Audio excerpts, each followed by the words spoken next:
The water system in New York is not that, it's pretty fragile.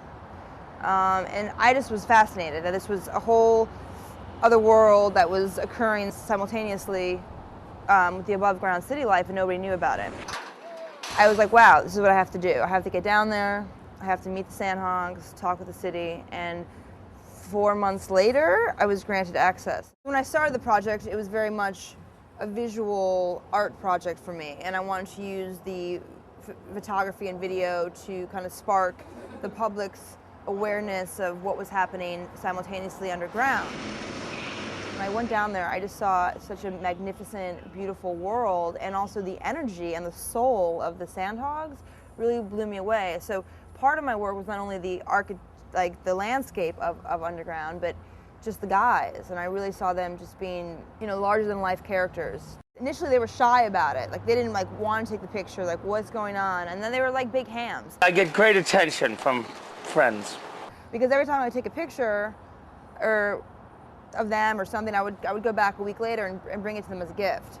And so that kind of really set up the rapport that I had with them. And then so when they started to get what I was doing, they were like, all right, when's the next photo shoot? You're coming down, I want to show you something. And they actually loved helping me. And they were like the guy who showed me, this is the best angle because in 10 minutes, this is going to come down. A lot of the shots you'll see in the book are of the drill and blast holes. And actually the cover of my book that is a die-cut cover, and that actually is supposed to reference the design pattern that they use when they do blast through rock.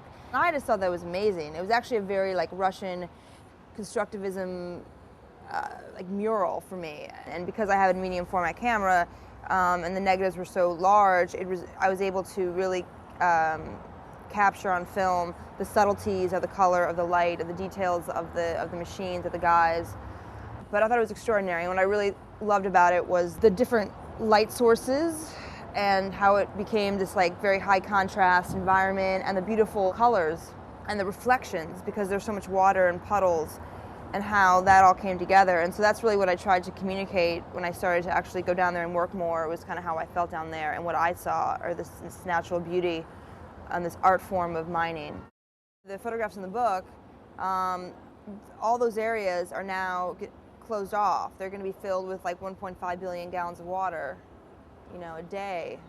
So I feel really privileged. I just feel privileged to be able to have done that for 5 years and to document areas that are not going to ever be the same, and allowed, you can't get down there for another probably 100 years.